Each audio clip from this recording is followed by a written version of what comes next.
আমি এমন একটা দেশে আছি যে দেশের উত্তরাংশের একটা জায়গায় গ্রীষ্মকালে রাত হয় না, পুরো রাত জুড়ে দিন থাকে। আবার সেই দেশের সেই অংশেই শীতকালে দিন হয় না, পুরো দিনে রাত থাকে এবং পুরোটা অন্ধকার থাকে। কি অদ্ভুত একটা ব্যাপার, তাই না? এবং এদেশের উত্তরাংশে পৃথিবীর অনেক জায়গা থেকে মানুষ আসে শুধুমাত্র আকাশ দেখতে, কারণ এই আকাশটা বিভিন্ন রঙে ভরে যায়। একে অরোরা বা নর্দার্ন লাইট বলে। যদিও মিডনাইট সান বললে আমরা নরওয়েকে বুঝি, কিন্তু এখান থেকেও অরোরা বা নর্দার্ন লাইট দেখা যায়। আমি এখন আছি সুইডেনে। সুইডেনের মানুষরা কিন্তু মিউজিক প্রেমী এবং তারা পুরো পৃথিবীর মিউজিক শোনার ধরনটাই চেঞ্জ করে দিয়েছে। কিভাবে বলেন তো? কারণ স্পটিফাই সুইডেনের স্টকহোম থেকে শুরু হয়েছিল এবং স্টকহোমকে কিন্তু ইউনিকর্নের ফ্যাক্টরি বলা হয়। প্রচুর ইউনিকর্নের জন্ম এখান থেকেই হয়েছে। স্পটিফাই শুরু হয়েছিল সুইডেনের স্টকহোমের ছোট্ট একটা অ্যাপার্টমেন্ট থেকে এবং আজ তারা 180টিরও বেশি দেশে আছে। সুইডেন নামটা শুনলে সবার প্রথমে মাথায় কি আসে বলেন তো? নোবেল পুরস্কার।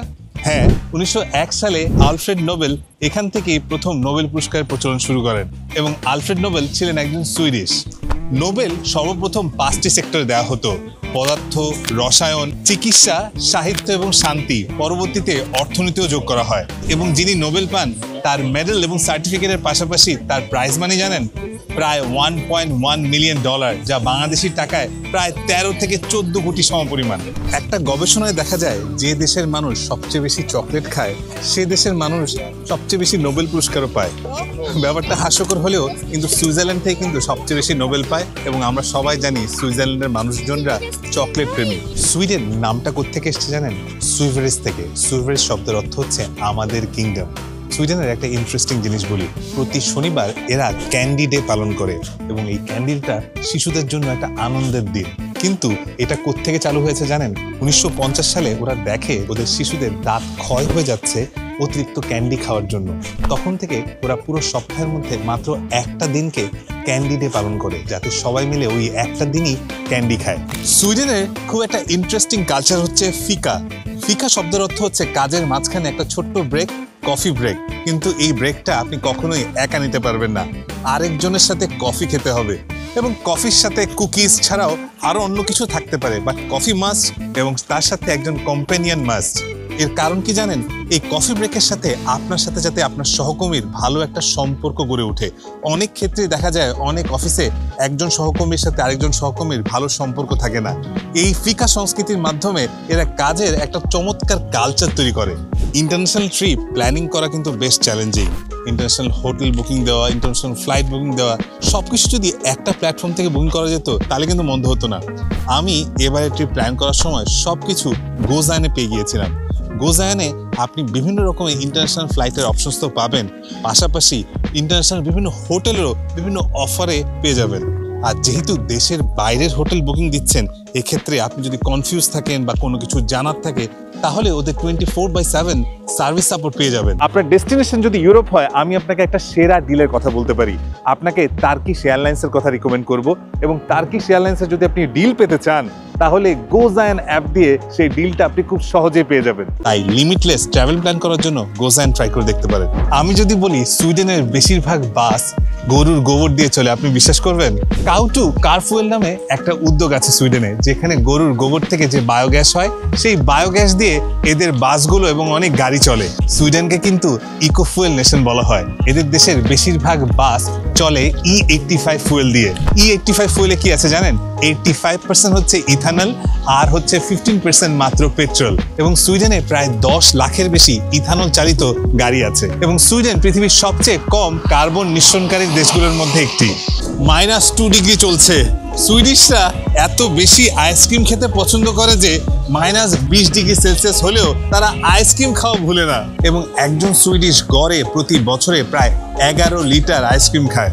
কিন্তু একটা ব্যাপারে কিন্তু ওরা খুব সচেতন, এত বেশি আইসক্রিম খেলেও ওরা আইসক্রিমের প্যাকেটগুলো পরিবেশ বান্ধব করে, যাতে পরিবেশের উপর ক্ষতিকর প্রভাব না পড়তে পারে। আমি এখন আছি সুইডেনের স্টকহোমের আরলান্ডা এয়ারপোর্টে।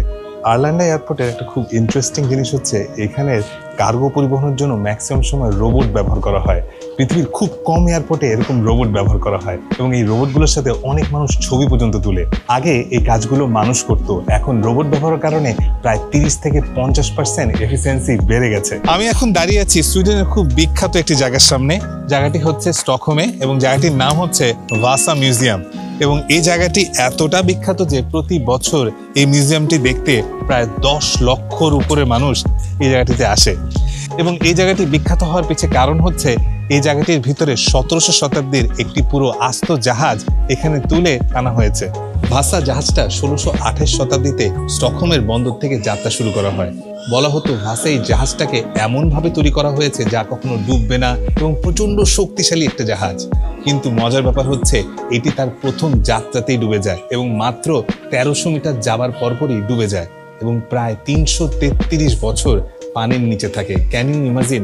1628 থেকে 333 বছর পানির নিচে থাকার পরে 1956 সালে এটিকে উদ্ধার করা হয় এবং সেখান থেকে এই জাহাজটিকে এই মিউজিয়ামে এনে রাখা হয় এবং প্রচুর মানুষ এই জাহাজটিকে দেখতে আসে।